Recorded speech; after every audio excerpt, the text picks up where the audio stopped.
open the page. I don't want to hear you say that. Put that umbrella around the one and take it off you. Warum?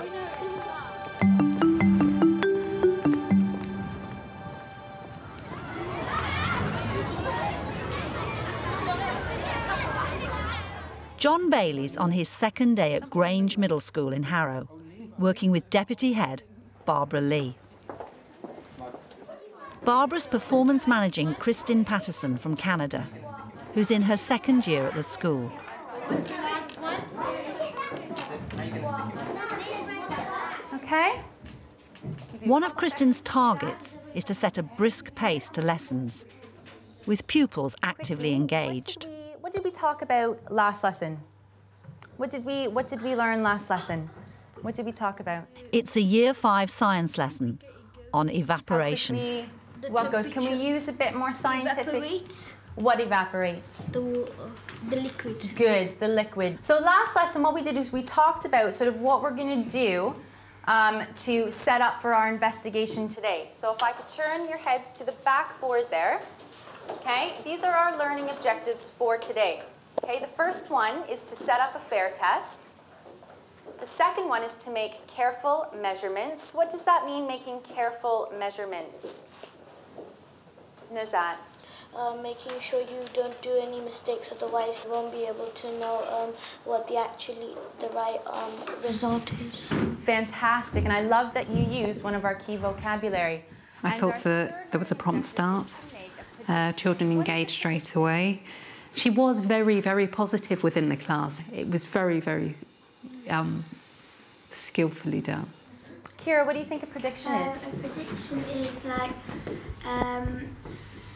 if you're doing a test and you don't know the answer to something, then you just have a guess. Okay, it's something a little bit more than a guess, though. It's something a little bit more. We use something to help us make a prediction, Danya. I thought it had pace. There was quite a high level of engagement. The class were with her most of the time. Yeah. She's got with-itness. What is a prediction? What's a prediction? Prediction is something that, well, say you would change something, but then you would say why you would change it, like what things would you use if you wanted to change the type of liquid. Not quite, but good try. Last one, Rashni. There's a lot of good language being used, so that's pretty good. She's getting vocabulary from the children. Personally, I wouldn't have said not quite good try. Yeah. I'd have said what else could we know about this, because I don't want that child to crumple up. Yeah. But she knows her children. Yes, that child wasn't going to crumble. We said the temperature. We said the size of lid.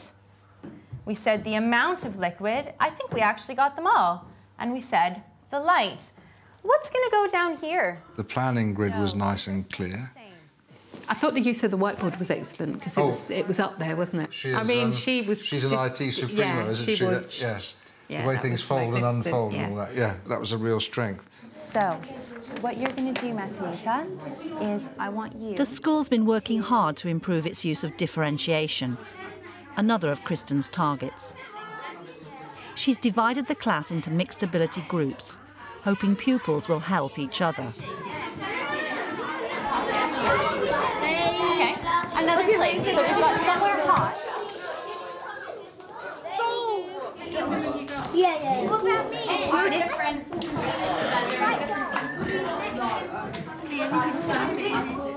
The children seemed to get on with it quite independently. They managed to decide who was doing what, and and carry out the fetching and carrying and pouring pouring amounts of water. Okay, is there a leader in this group? No. Who makes the decision? We all do. You all do. Okay. Yeah, it's exactly that. So you have to decide how much water you put in one cup. Have you heard what Neil's just said? Are you happy with that? There were some very strong characters, I thought, within the class who tended to dominate. And by contrast, there were those children who seemed to sit back and let it happen. You know, when you plant seeds in soil, it will grow from the sun and from water. So I think it's true. Right. Some pupils are filling in the worksheet, but many are unsure how to work in a group. It's filled up at 50. Oh, we have to fill the container first. Hello? Fill the container. We've got about 5 minutes left, 5p. 5 minutes. I thought the children got on with the activity well, but they didn't necessarily function as a group on every table. Although they talked, I wasn't sure that they always listened to what the other person was saying. And given the nature of the class, I thought that that was a skill that could be developed with this particular class. So I didn't see any major behavioural issues. I thought that it was possibly a shame. Because we will change temperature. I can see there's one jump to where you could say, OK, let's look at what a self-actuating classroom would look like. Yeah. For example, on that table there's a set of questions that she's given out to assist them with the experiment. They could be much bigger. Their instructions could include things like one person read out the questions to all the other people on the table. When you are stuck, read it out loud. When you are stuck, ask a person next to you. Some of that would be instructions about thinking skills. Yeah. And some of it would be instructions about how you behave in a group. So is there a group leader, a group timekeeper, a reader, a keeper on tasker? But Barbara needs a strategy for passing these ideas on to Kristen. Right at the centre of it is this idea of differentiation. Mm-hmm. And with differentiation, we're talking about more activities in which students structure their own work, more activities in which students assist each other. And we've talked about a number of ways in which you might make that happen. In feedback, you're trying to be a change agent. You're trying to assist someone else in making a change. What's your philosophy?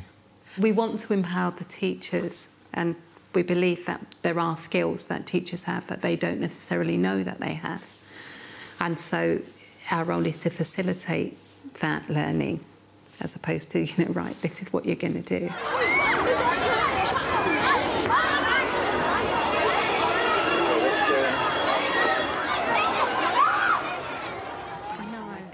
Barbara's challenge is to raise doubts about the group work in a way Kristen will accept and act upon.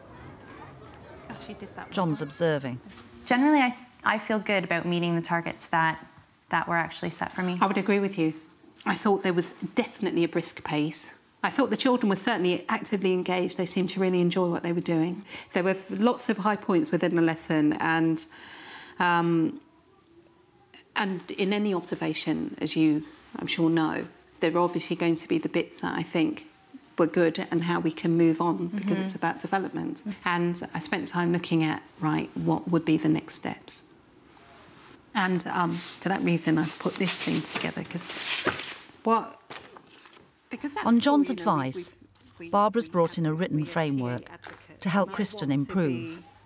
And I'm going to ask you to place yourself on that line. Okay. It's a scale of 1 to 10 for Kristen to judge how well she's doing in her teaching. I think I'm probably about, I would say probably about a 6. Mm-hmm. Okay. Or maybe, no, I'm going to cross it out and say a 7. A 7? Yeah. I'm glad you did that. I'm glad you did that. I was going to I think my problem is that I always undervalue that. I think when you have a tendency to self-mark yourself or like evaluate yourself, you think, oh, they're on lower. The side of caution. Yeah. Okay, right. Now, could we maybe identify something like that? Yeah. Barbara moves on to giving pupils clearer roles when working in groups. What role did you plan in your head? Did you think that the more able child would have within the group? More of a leadership role. And do you think that worked? Yeah, I do actually, but I think it happened subtly. I don't think it was. I don't think that any of the children at the tables that didn't necessarily have a teacher there all the time, I don't think, there was one child that kind of took over.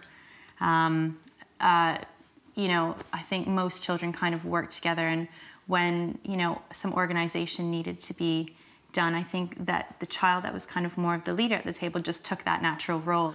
Do you think there's any mileage in altering that leadership role? Oh yeah, definitely. But I think that, you know, because it is kind of still, you know, the beginning, sort of, you know, it's still the autumn term, even though it's the beginning of second half. I think that the kids are starting to do group work now, and I think they kind of need to see that example given first. Okay. How about your role within the class? How did you feel within the class, you know, during the session? Good. Yeah. I wish I could have gotten around to more tables, but there were quite a few adults in the room that were, you know, seeing to all the tables at one point or another. Okay. So I tried to get to most of them. I wish I could have gotten to all of them, but I did try and get around to as many as I could. Yeah. Just as you've raised that point in terms of trying to have an overview of what's going on in the class, do you think that maybe you could somehow maybe use the way you've organised your groups to enable you to do that without trying to get round to everybody? Yes, I'm sure that there is. I mean, can you see any connections? Ben Do you is think that could be a benefit to you or the children? I definitely think so, yeah. And I'd never really thought about it as much until we did my performance management. Yeah. You know, The meeting lasted an hour and a half, much longer than planned.